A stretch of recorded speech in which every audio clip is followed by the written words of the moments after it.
With the downturn in the economy, more and more people in the American West are opting to take vacations by car. They're foregoing longer, more expensive airline trips. And benefiting from this move to regional tourism is the string of missions that are fabled in legend and a vital element in the early history of California. Despite some modern-day criticism that the missionaries who came to California with Spanish officials were a little too overzealous in their efforts to spread the faith, the 21 missions they founded were the seeds from which much of California has grown. During a period of about half a century, the Padres founded these missions. The chain extended from what is now California's border with Mexico north to Sonoma, which is about an hour by car northeast of San Francisco. You'll recognize many of the names of present-day California cities if you look at the names of the missions. Here are some: Mission San Diego, Mission San Jose, Mission Santa Cruz, San Juan Capistrano, San Luis Obispo, among others. As the string of missions began to extend northward, they became vital stopping-off points for travelers. The missions were constructed about a day's ride apart. It's impossible to estimate how many travelers made their way up the California coast using the mission system as markers and secure centers of hospitality. Today, many of the missions are reporting that more and more people are coming to visit on day trips. The rise in the percentage of Hispanic Americans in the West is also fueling interest in the old Spanish-built missions. So the missions are seeing fewer visitors from other parts of the world and more from neighboring states. Much of the fun of visiting the missions is that although they were constructed with a similar theme and of similar architecture, each has its own personality. Sadly, by the early 1900s, many of the missions had fallen into disrepair. An effort was finally made to rehabilitate the ones in the worst shape. Today, all the missions have either been restored or rebuilt.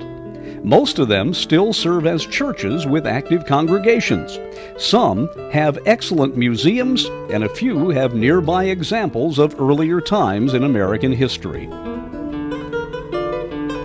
Although it is possible to see all the missions during a single 3-day road trip up or down the coast of California, taking only 3 days would mean you do little more than park, run in, get a brochure, and leave. To fully get an understanding of what mission life was like, you need to spend quality time at each. You need to talk to today's Padres, visit the gift shops, and sample the flavor of the area.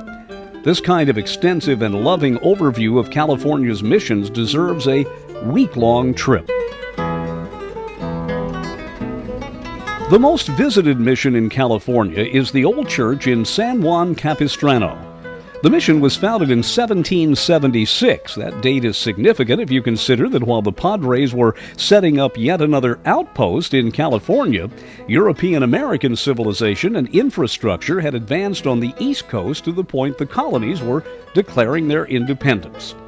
The San Juan Capistrano mission is fabled in legend and song. It is the site of the yearly miracle of the return of the swallows, celebrated every March 19th, the Feast of St. Joseph. The clockwork return of the birds during their annual migration becomes evident first at dawn when an early wave of swallows flies into the mission grounds. Actually, a few days before, a couple of dozen scout birds had scoped out the mission to make sure things were still okay for the return of the flock. This annual event has brought millions over the years to San Juan Capistrano, many from far-flung parts of the world. The mission itself is a wonderful combination of old and new. Some say that the chapel there is the most ornate and beautiful of any of California's mission churches. The mission at San Juan Capistrano is about an hour south of downtown Los Angeles and an hour north of downtown San Diego. The most authentic of all the 21 missions is the old church in San Francisco, Mission Dolores. It is the only fully intact sanctuary of the original missions founded by Father Junipero Serra. Serra was the driving force behind the religious push in California in his era. He even has a major freeway named in his honor just south of San Francisco. Mission Dolores is the oldest still standing building in San Francisco. Ironically, in its early years, it was poorly attended and not well supported. That's hard to fathom today, considering the vibrancy of the church and its congregation. But we have to realize that in 1780, San Francisco wasn't much of a town. Because of the lack of interest in Mission Dolores and for a purely secular reason, one priest there thought it best to abandon the mission and move it farther north. The priest was at the time considered by his fellow padres to be a kind of loose cannon. But the building and its contents were not moved. The padre simply set up a totally new mission. The mission he founded is the farthest north in the chain, Mission San Francisco de Solano, located in Sonoma, in the heart of California's wine country. The move to Sonoma was more military than religious. The priest had bowed to demands from a Spanish officer to set up a mission to serve as a buffer against the growing influence of Russian settlers just miles to the north of Sonoma. That area is now known as the Russian River region of California. Although Mission Dolores in San Francisco was left behind by the priest, he did take part of San Francisco with him in founding the new mission, the name of St. Francis. The Mission San Francisco de Solano would become the chain's frontier outpost. No more missions would be built. The northward expansion of the Junipero Serra-inspired missions would stop at Sonoma. Thankfully, nearly all the missions still function as active parishes. When visiting them, you don't necessarily have to avoid worship times. Experiencing services within the walls of the old churches can be a rewarding part of your visit. All have information on the internet about their history and current activities. Some have easy and ample parking. Others, such as the Mission Dolores in San Francisco, do not always have easy parking, but some advanced planning will help. In planning a visit to California's missions, the best thing to do is to go to an internet search engine and type in History of California Missions. The information will come flooding out. Additionally, the chambers of commerce for the cities involved have a wealth of information on other places you might want to visit. Again, look for them in any internet search engine. By the way, the Old Mission Church in the historic downtown section of Los Angeles was not part of the original California string of missions. It was built as a separate congregation.